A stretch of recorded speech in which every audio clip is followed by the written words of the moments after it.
Olá pessoal, sejam bem-vindos de volta ao canal Integrando Ideias. Na última aula a gente viu sobre limites no infinito e agora então a gente vai ver sobre limites infinitos, certo? Então a diferença deles é bem básica, né? Limites no infinito é aqueles limites que possuem um x tendendo a um valor positivo ou negativo do infinito, certo?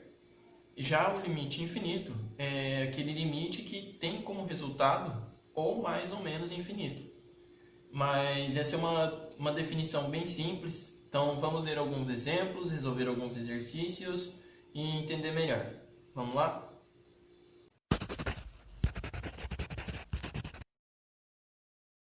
Bom, então um primeiro exemplo aqui, não é bem um exemplo, é mais um pequeno exercício para a gente ter uma recapitulação, seria esse limite de x tendendo a zero de uma constante qualquer, essa constante é um valor pertencente aos reais, dividido por x. Bom, se a gente resolver esse limite da forma como a gente sempre resolve, só substituindo o valor zero aqui no x, né? A gente teria o que então? A gente teria c sobre zero, né? E aí vem uma analogia interessante que é o intuito desse exercício, recapitular isso. A gente tem aqui algo dividindo por um valor muito pequeno. Então, a tendência é a gente reter como resultado um valor muito grande, certo? Só que aí vale a gente analisar uma coisa também. Se essa constante c ela for um valor maior que zero, certo? Um valor positivo, então a gente realmente tem um resultado infinito. Só que se a gente tiver essa constante menor que zero, a gente vai ter menos infinito. E aí está faltando um caso, né? A gente tem maior que zero e menor que zero. Qual seria o último caso? Seria com c igual a zero, certo? Zero é um valor que pertence aos reais, então esse c pode ser sim zero. Isso daqui seria uma indeterminação, certo? Porque nós teríamos zero sobre zero. Então, seria um valor indeterminado. Então, vale a gente relembrar isso, que dividindo por um valor muito pequeno, a gente tem um valor muito grande. Para a gente poder, então, agora, dar início a alguns exercícios mais caprichados, digamos assim. Bom, então, o primeiro exemplo que eu separei aqui para a gente foi esse limite aqui. A gente pode tentar resolver de uma forma comum, né? Simplesmente substituindo o menos infinito aqui, nos lugares do x. Porém, a gente já consegue ver logo de cara que isso daqui vai dar uma indeterminação, certo? Porque a gente vai ter um valor infinito em cima e um valor infinito embaixo. Então, é bom a gente fazer alguma manipulação para reverter esse problema. O caso em que a gente vai utilizar aqui vai ser a mesma técnica utilizada nos limites no infinito. Até porque a gente pode ver que isso daqui também é um limite no infinito, né? Essa técnica seria o que então? A gente pegar o x que tem o maior expoente, que nesse caso seria o x à quarta. E aí então a gente divide todos os termos por esse x à quarta.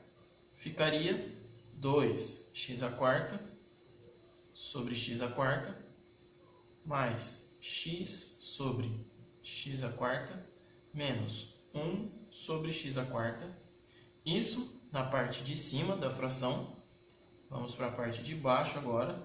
Ficaria x quadrado sobre x à quarta menos 1 sobre x à quarta. E aí a gente já consegue cortar algumas coisas, né? Bom, que nem esse x à quarta aqui, tchau, né? Aqui a gente consegue cancelar esse x com um ponto aqui, né? Um expoente aqui e ficar com x à terceira, certo? Aqui a gente, mesma coisa, cancela esse x ao quadrado com esse à quarta e fica um x quadrado aqui. Então a gente teria, por último, né, essa fração aqui, 2 mais 1 sobre x à terceira menos 1 sobre x à quarta. Tudo isso dividido por 1 sobre x² menos 1 sobre x², certo? Então agora a gente substitui os valores do infinito aqui, menos infinito, né? Bom, então agora vamos substituir o menos infinito aqui nesses valores para x. A gente teria aqui então 2 mais 1 sobre menos infinito ao cubo menos 1 sobre menos infinito à quarta, tudo isso dividido por 1 dividido por menos infinito ao quadrado menos 1 sobre menos infinito à quarta. Tem uma coisa logo de cara aqui que a gente pode analisar, que a gente viu na aula passada de limites no infinito, que seria o quê? A gente tem algo dividido por algo muito grande. E se a gente fizer essa divisão de algo por algo muito grande, a gente vai ter frações muito pequenas, valores muito pequenos. Então isso daqui é zero, certo? 1 dividido por infinito elevado a quanto for vai ser zero. Isso daqui também é zero, esse é zero e esse é zero, certo? Divisão por infinito, a gente tem o valor zero. É aquele mesmo esquema que fizemos hoje para divisão com zero. Só que seria um c dividido por infinito, isso daqui é zero. Beleza? Então, finalmente, a gente teria aqui o seguinte, né? 2 mais 0 menos 0 tanto faz, então nem vou copiar isso para cá. 0 menos 0 dá 0. 2 dividido por 0, certo? E aí a gente cai naquele caso de hoje, né? Do c dividido por 0, que é o quê? É infinito. Então, a nossa constante aqui da vez é o 2, e isso daqui vai dar infinito. Esse é o nosso resultado para aquele nosso limite ali em cima. Beleza? Então, vamos para mais um exemplo. Bom, então eu trouxe aqui mais um exemplo para vocês. Esse é um outro limite, né? Aqui a gente então tem o mesmo limite, basicamente com x tendendo ao menos infinito, só que agora a nossa função é diferente. Agora a nossa função é 2x ao cubo menos 1 dividido por x², e a gente vai resolver de uma forma um pouco diferente do que da última vez, em que a gente dividiu tudo por x², né? Nesse caso seria o x ao cubo, mas a gente vai fazer diferente. Por quê? Se a gente notar, na parte de baixo da nossa função, a gente tem um termo só. Aqui a gente não tem x² mais alguma coisa ou menos alguma coisa. É somente um x². Então, a gente vai pegar aqui em cima e colocar esse termo aqui em evidência, esse 2x³, certo? Então, a gente teria assim 2x³ vezes quanto que dá 2x³ seria vezes 1, certo? E 2x³ vezes quanto que dá menos 1? Seria o menos 1, né? E cortar aqui o 2x³. Então, eu vou colocar ele como fração para eliminar ele depois. Se a gente fizer distributivo aqui, a gente volta para esse mesmo caso, certo? E eu vou trazer o x² aqui. Bom, por que eu fiz dessa forma? Porque, se vocês notarem, a gente já consegue cortar a nossa função aqui, a gente já consegue eliminar uma parte da fração, tirando esse x² com esse cubo e ficando aqui somente com o x à primeira, né? Então, a gente já teria algo desse tipo.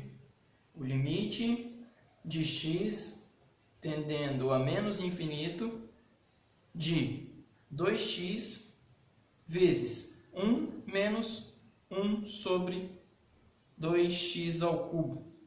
Beleza? E agora a gente vai testar, né? Vamos trocar esse menos infinito aí no lugar dos nossos x's, né? Esse menos infinito no lugar dos x. Beleza? Então a gente teria 2 vezes menos infinito, tudo isso, certo? Vezes 1 menos 1 sobre 2 vezes menos infinito ao cubo. E agora a gente vamos resolver isso daqui, né? Então nós teríamos 2 vezes menos infinito que continuaria menos infinito, vezes, então, 1 menos tudo isso daqui, vamos fazer isso daqui primeiro, né, para a gente não se perder. Então, menos infinito ao cubo continua menos infinito, 2 vezes menos infinito continua menos infinito, certo? Então, 1 dividido por infinito, seja positivo ou negativo, isso daqui dá 0, certo? Então, a gente teria 1 menos 0. 1 menos 0 é 1, certo? Então, 1 menos 0 é 1, vou puxar o nosso 1 para cá. Então, menos infinito vezes 1, por fim, isso daqui dá menos infinito, certo? Essa seria, então, a resposta para aquele nosso limite ali em cima. Bom, só recapitular uma parte. Aqui eu coloquei o 2x³ em evidência, porque eu sempre busco, quando acontece um caso desse, eu sempre busco colocar o termo completo de maior expoente. Como assim o termo completo? No caso, o nosso maior expoente é o cubo, né? É o x a terceira ali. Então eu vou colocar o termo dele inteiro, desde o coeficiente até o expoente. Bom, então é basicamente isso, pessoal. Limites infinitos. Então aqui a gente já viu 2 exemplos, né, de exercício. Você provavelmente nunca vai chegar numa prova e vai ter o seguinte enunciado: resolva os limites infinitos ou os limites no infinito. Não, você vai simplesmente resolver e descobrir que a resposta dá infinito, ou então notar que o x tende ao infinito. Mas isso são só nomenclaturas, isso não é a parte mais importante de tudo isso. A parte mais importante é você saber como resolve, né? Você ter essas percepções de colocar os valores em evidência para poder cortar e desviar das indeterminações. Então, as aulas sobre limites infinitos e não infinito é basicamente isso. A gente agora vai continuar um pouco relacionado com limites infinitos nas próximas aulas de assíntotas, mas também teremos futuramente uma aula de exercícios sobre limites infinitos, não infinito, assíntotas, essas próximas matérias agora. Então lá a gente vai poder revisar melhor tudo isso. E também, caso você tenha alguma dúvida, já pode deixar desde já nos comentários, que eu vou procurar responder na próxima aula. E eu agradeço a todos que acompanharam até aqui. Deixe sua curtida, se inscreva, ative o sininho, compartilhe com todo mundo aí que está aprendendo limites e se estiver passando por alguma dificuldade ou algo do tipo, que isso possa ajudar. E é isso, pessoal. Eu espero vocês na próxima aula. Valeu!